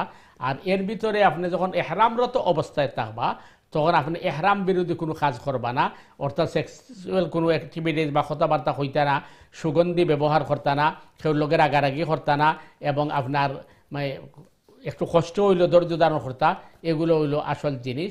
আর এহরাম থেকে বাহির হওয়ার বাদে অর্থাৎ উমরা করার বাদে আপনার লাগে আর রেস্ট্রিকশন নাই। এই হইলো সংক্ষেপ আপনার উমরার মাসআলা। বাকি যদি আর কিছু আপনার জানার থাকে তো আপনি আবার প্রশ্ন করতে পারবা। আর আপনি তোয়াফ করার আগে অজু করিয়া পাক পবিত্র হইয়া যাইতে হইব, নমাজের লাগি যেভাবে অজু করার লাগে ঠিক এইভাবে অজু করতে হইব। এবং তোয়াফরত অবস্থায় যদি আপনার অজু যায় কি আবার গিয়ে অজু করতে হইব, যেন অজু গেছে ওখান থেকে কারিয়ন করবা। এই হলো সংক্ষেপ। আল্লাহু আ'লামু বিসওয়াব। জাযাকাল্লাহ মুহতারাম। আমরা আসলে সম্মানিত দর্শক, আপনি বিস্তারিত উমরা সম্পর্কে আমরা শেখর কাছ থেকে আলোচনা শুনছেন। আসলে আমরা অনেক সময় অনেক জিনিস চিন্তা করি উমরা যাওয়ার সময় আসলে কিলাখান কিতা কর্ম উমরা কর্ম অনেক জিনিস মাইন্ড হয়। তো শেখ মাশাআল্লাহ সুন্দর করে কইলিছেন। তারপর আমি একটু শর্ট করে কইমু, আপনারা যারা উমরা যাইবা উমরা যাওয়ার সময় একজন উলামায়ে কেরাম অথবা মসজিদের কোন ইমাম অথবা খতিবর কাছ থেকে আরও একটু বিস্তারিত জানিয়ে যাওয়ার চেষ্টা করবা, যার মাধ্যমে আল্লাহ তাআলা আপনার উমরা কবুল করতে আমরা দোয়া করি ইনশাআল্লাহ। সম্মানিত দর্শক এবং শ্রোতা, আমরা আসলে অনুষ্ঠান এবং প্রোগ্রামের আমরা একবারে শেষ দিকে আইছি। আমরা আশা করবো ইনশাআল্লাহ আমরা এই দিনের সমাধান প্রোগ্রাম আপনারা নিয়মিত দেখবা। আগামী সপ্তাহে আমরা প্রোগ্রাম দেখবা ইনশাআল্লাহ। আজকের প্রোগ্রাম যারা শুরু থেকে শেষ পর্যন্ত দেখছেন আপনারা মুবারকবাদ জানাই, জাযাকাল্লাহ। আল্লাহ তাআলা এই প্রোগ্রামটা আমরা জান্নাতুল লাগি উসিলা বানাই দিতা, আল্লাহুম্মা আমিন। সম্মানিত দর্শক এবং শ্রোতা, আমরা প্রোগ্রাম এখানেও শেষ করলাম। আসসালামু আলাইকুম ওয়া রাহমাতুল্লাহি ওয়া বারাকাতুহু।